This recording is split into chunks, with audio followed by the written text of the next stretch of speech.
ఎంతో ఘన చరిత్ర ఉన్న ఉస్మానియా ఆసుపత్రి ప్రతిష్టకు తూట్లు పొడుస్తున్నారు అందులో పనిచేసే కొందరు సిబ్బంది.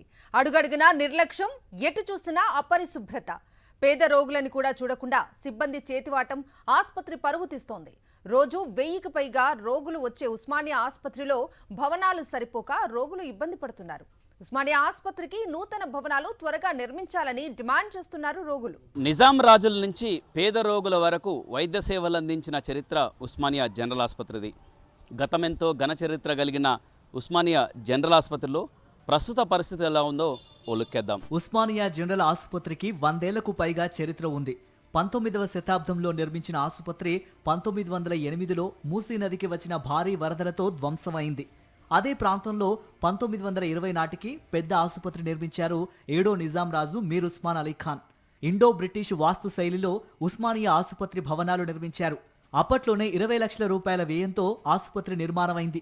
ఆసుపత్రి నిర్మాత పేరు మీదుగా అప్పట్నుంచి ఆసుపత్రికి ఉస్మానియా ఆసుపత్రి అనే పేరు వచ్చింది. ఉస్మానియా ఆసుపత్రికి తెలుగు రాష్ట్రాల నుంచే కాదు, కర్ణాటక, ఛత్తీస్గఢ్, మహారాష్ట్ర నుంచి కూడా రోగులు వచ్చి వైద్యం చేయించుకుంటారు.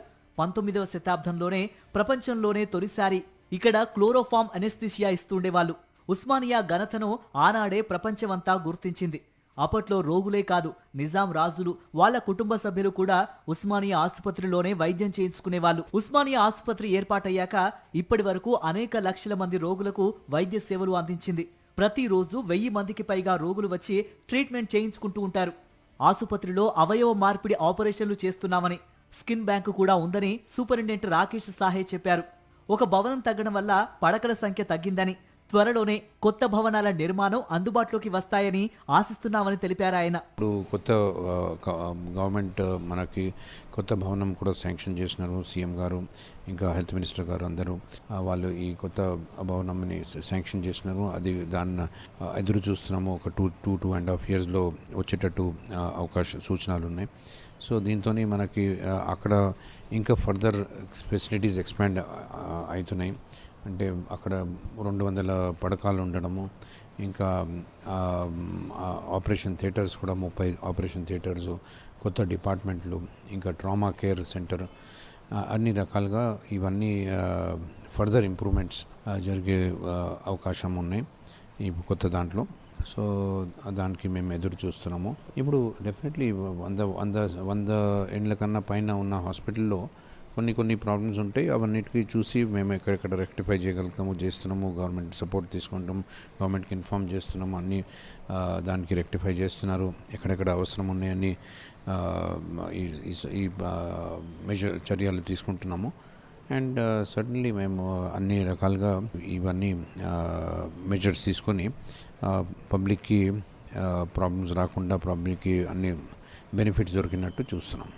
ఉస్మానియా ఆసుపత్రిలో 24 గంటల ఎమర్జెన్సీ సేవలు అందించే వార్డులతో పాటు ప్రయోగశాలలు, ఎక్స్రే, ఫార్మసీ, ఆపరేషన్ థియేటర్స్తో పాటు అన్ని రకాల విభాగాలున్నాయి. అయితే ఆయా విభాగాల్లో సిబ్బంది సరిగ్గా లేకపోవటం, నిర్లక్ష్యం కనిపిస్తోందని రోగులు చెబుతున్నారు. Defect it take much time लगता बहुत. आपको बहुत घंटा 2 घंटा ठहरना पड़ता. पेन रहो कुछ भी रहो, थोड़ा ठहरना पड़ता तो ही होता. पब्लिक ज़्यादा रहता, पेशेंट ज़्यादा रहते, डॉक्टर्स कम है, पेशेंट ज़्यादा है. పరిస్థితి అంటే సంవత్సరం అవుతుంది సార్, ఏం తినట్లేదు.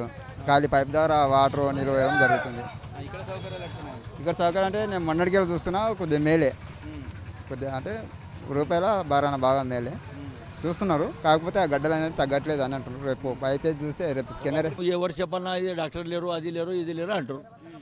డాక్టర్ వచ్చినప్పుడు చూస్తారంటారు అంతే. ఇప్పుడు ఎవరికి చెప్పాలన్నా ఎవరు లేదు, ఎవరి దగ్గర పోవాలన్నా మనకి ఎట్లా తెలుసు అవుతుంది సార్? అది ఎవరి దగ్గర తీసుకుపోవాలన్నా మనకి ఎట్లా తెలుసు అవుతుంది? ఆసుపత్రిలో నిర్లక్ష్య వైద్యం కళ్లకు కట్టినట్లుగా కనిపిస్తోంది. సీరియస్గా ఉన్న రోగులను తీసుకువెళ్లే సమయంలో రోగి వెంట ఒక అటెండర్ ఉండాలి. కానీ రోగితో పాటు అతని బంధువులను పంపించి వదిలేస్తున్నారు. దీంతో వాళ్ళు రోగిని ఏ వార్డుకు తీసుకువెళ్లాలో తెలియక గందరగోళానికి గురవుతున్నారు. ఎమర్జెన్సీ వార్డులో చేరిన సీరియస్ పేషెంట్ల పట్ల డాక్టర్లతో పాటు సిబ్బంది కూడా నిర్లక్ష్యంగా వ్యవహరిస్తున్నారని మండిపడుతున్నారు రోగుల బంధువులు. యాక్సిడెంట్లో తీవ్రంగా గాయపడిన వారికి గోల్డెన్ అవర్ వైద్యం అందించాల్సింది పోయి నిర్లక్ష్యంగా ఆవేదన వ్యక్తం చేస్తున్నారు. నేను తలకు దెబ్బ ఆకింది, తీసుకొచ్చాము. ఇదంతా దీనికి పార్క్ ఏం చేయలేదు. దానికి ఒక ఇంజక్షన్ ఇచ్చి పని పెట్టారు. బ్లడ్ మొత్తం క్లాట్ అయిపోయింది. దానికి ఏం రెస్పాన్స్ లేదు. డాక్టర్ పొద్దున వచ్చినట్ట చూసినట్టు ఓకే అంటున్నట్ట కథ వెళ్ళిపోయింది. ఏదో ఇంజక్షన్ ఇచ్చేసాను. ఇప్పటిదాకా ఏ రెస్పాన్స్ లేదు. ఆ మనిషి గ్యారంటీ లేదా అంటారు, మరి ఏం సామాన్ చెప్తలేరు. దెబ్బ తాకిన దానికి బ్యాండేజ్ కూడా లేదు ఇప్పటివరకు. ఏమో మరి ఏం అవసరం లేదు, బ్లడ్ పెట్టి అవసరం లేదు చెప్పి అన్నట. మరి ఇంత ఇప్పటిదాకా ఇది మధ్యాహ్నం అవుతుంది, ఇప్పుడు డాక్టర్ రాలేదు. మళ్ళీ ఒక మాట ఏం చెప్తలేరు. వస్తుంది డాక్టర్ వస్తుంది ఇదే చెప్తారు తప్ప కానీ రెస్పాన్స్ అయితే అక్కడ నుంచి ఏం లేదు పేషెంట్ నుంచి. ఇప్పుడు ఒక చేతి కాలు ఏం సపోర్ట్ లేదు. ఆయన ఒక డాక్టర్ వచ్చి అడిగేటోళ్ళు లేడు. నిర్లక్ష్యం అయ్యేది. మరి డాక్టర్స్ ఉంటే గాటికి ఏం జరుగుతుంది ఎమర్జెన్సీ అన్నప్పుడు చూడాలి, గంటకు చెక్ చూడాలి. ఐసీయూ వాడినప్పుడు జనరల్ వాడంటే నువ్వు పొద్దున సాయంత్రం చూడు. ఐసీయూ వాడిన గంటకు ఒకసారి చెక్ చేయాలి వచ్చి. జబ్బు చేసిందని ఉస్మానియా ఆసుపత్రికి వస్తే కొత్త రోగం అంటించుకుని వెళ్లే పరిస్థితి ఉందని వాపోతున్నారు రోగులు. ఉస్మానియా ఆసుపత్రిలో ఎక్కడ చూసినా అపరిశుభ్రతే అని, బాత్రూంలకు కనీసం డోర్లు కూడా లేవంటున్నారు రోగులు. కంపు కొట్టే బాత్రూంలతో ఇబ్బంది పడుతున్నామంటున్నారు. ఆసుపత్రికి వచ్చే రోగుల బంధువులు గుట్కాలు తిని గోడలపై ఉమ్మటం వల్ల ఆసుపత్రి మరింత అపరిశుభ్రంగా తయారవుతోందని ఆవేదన వ్యక్తం చేస్తున్నారు. ఒకటి గాంధీ హాస్పిటల్ ఉంది, ఒకటి ఉస్మానియా హాస్పిటల్ ఉంది. ఈ రెండు హాస్పిటల్ మీరు చూడండి, ఇక్కడ ఐసీయూలో ఫెసిలిటీ సరిగా ఉండవు, అన్నీ కూలిపోయే బంగ్లాలు, ఒక సరి అయినటువంటి హైజీనిక్ ఉండదు, బాత్రూమ్లు సరిగా ఉండదు. వచ్చినటువంటి పేషెంటు నార్మల్గా వచ్చిన ఒక వ్యక్తి కూడా పేషెంట్ అయిపోతున్నాడు, కానీ పేషెంట్ అయినోడు నార్మల్గా వచ్చిపోయే పరిస్థితి లేదు. ఏ మూలాన కూడా ఈ ఉస్మానియా హాస్పిటల్ మొత్తంలో ఏ మూలాన నీట్నెస్ అనేది లేదు. ఎక్కడ వాడు ఎక్కడ గలీజ్, ఎక్కడ అసలు బాత్రూంలో పోతుంటే ఇంత బ్లడ్, అసలు దానికి క్లీనింగ్ లేదు. ఎవరైనా చనిపోయినా కూడా దాన్ని పట్టించుకున్న నాదుడు లేడు. ఒకనికి అసలు హార్ట్ బీట్ పెరుగుతున్నా కూడా పట్టించుకున్న నాదుడు కూడా లేడు. ఇక్కడ ఎట్లా ఉందంటే అసలు ఏ వ్యవస్థ కూడా ఇక్కడ సక్రమంగా లేదు. ఎవ్వరు కూడా అంటే ఏ డాక్టర్లైనా కానీ నర్సులైనా కానీ వీళ్ళు ఎంతమంది ఏడుస్తున్నారు బయట, అరే ఎవ్వరు కూడా పట్టించుకోవట్లేరు. వాస్తవానికి ఇంత గలీజు, ఇంత వాతావరణం, ఇంత పొల్యూషన్లో కూడా ఒక వ్యక్తి బతకాలని ఈడ వస్తే అసలు ఇక్కడ వచ్చే లోపలే చచ్చిపోతాడు. మూలిగే రోగుల పరిస్థితిని అర్థం చేసుకోకుండా డబ్బులు లాక్కుంటున్నారని ఆసుపత్రి సిబ్బందితో పాటు సెక్యూరిటీ చేతివాటంతో ఇబ్బంది పడుతున్నారు రోగుల బంధువులు. ఆసుపత్రిలో ట్రీట్మెంట్ చేసుకుంటున్న రోగి దగ్గరికి వెళ్లాలంటే గేటు దగ్గర డబ్బులు ఇవ్వాల్సిందే అంటున్నారు. బెడ్ కేటాయింపు నుంచి కొన్ని టెస్ట్ చేయించిన ఫైల్స్ ముందుకు కదలాలంటే కూడా సిబ్బందికి లంచాలు ఇవ్వాల్సిందేనని వాపోతున్నారు. పేదలం కాబట్టే ప్రభుత్వ ఆసుపత్రికి వస్తున్నాం, ఇక్కడికి వచ్చినా మా దగ్గర డబ్బులు లాగేస్తున్నారని ఆవేదన వ్యక్తం చేస్తున్నారు రోగుల బంధువులు.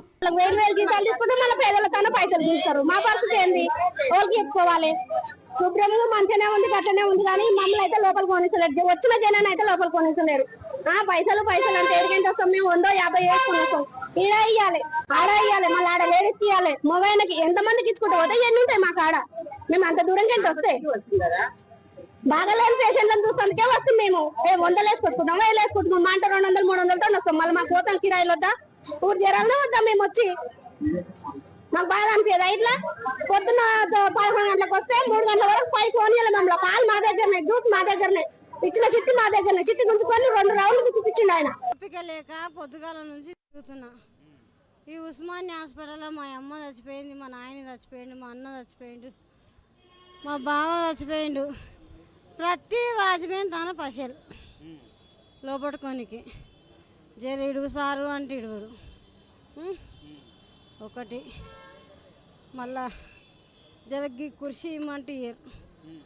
2 తే షాయికి ఏంది ఎట్లా బతకాలి? మేము పేదవాళ్ళం ఎట్లా బతకాలి? ఎంతమంది చచ్చిపోయారు నా ఇంట్లో చెప్పురు సారు.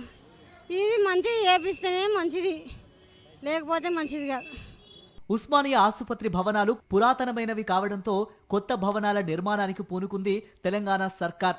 కార్పొరేట్ స్థాయిలో నయా ఉస్మానియా హాస్పిటల్ ఉండాలన్న ఆలోచనతో గోషామహల్ పోలీసు స్టేడియం గ్రౌండ్లో నిర్మించాలని నిర్ణయం తీసుకుంది తెలంగాణ సర్కార్. ఇంకా ఆలస్యం చేయకుండా త్వరగా ఆసుపత్రి భవనాల నిర్మాణం చేపట్టి పూర్తి చేయాలని రోగులు కోరుతున్నారు. హైదరాబాద్లో గాంధీ, నిమ్స్ ఆసుపత్రుల కంటే ముందే ఏర్పాటైన ఉస్మానియా ఆసుపత్రికి నిధులతో పాటు డాక్టర్ల, సిబ్బంది కొరత వేధిస్తోంది. అయితే నిమ్స్ ఆసుపత్రి నుంచి 3 ఏళ్ల క్రితం ఉస్మానియాకు షిఫ్ట్ అయిన సిబ్బందికి 6 నెలలుగా జీతాలు ఇవ్వడం లేదని ఆందోళన వ్యక్తం చేస్తున్నారు. అసలు తమకు ఉద్యోగాలు ఉన్నాయో లేవో కూడా తెలియడం లేదంటున్నారు. లాస్ట్ 1 ఇయర్ నుంచి మాకు రెన్యువల్ లేదు, ఇటు మాకు శాలరీస్ లేదు. 6 months నుంచి ఏమంటారు, ఇక్కడ మేము ఒక స్టాఫ్ వచ్చేసి మేము పారామెడికల్ సిబ్బంది ఒక 100 members ఉన్నాము. ఇటు సిస్టర్స్ వాళ్ళు కలిపి ఒక 150 members ఉన్నాము. టోటల్ 250-300 మెంబర్స్ ఉన్నాము. మాకు ఇంతవరకు కూడా శాలరీస్ లేవు. గవర్నమెంట్ నుంచి మాకు ఒక ఆర్డర్ లేదు. 1 ఇయర్ నుంచి ఒక ఎక్స్టెండ్ లెటర్ లేదు.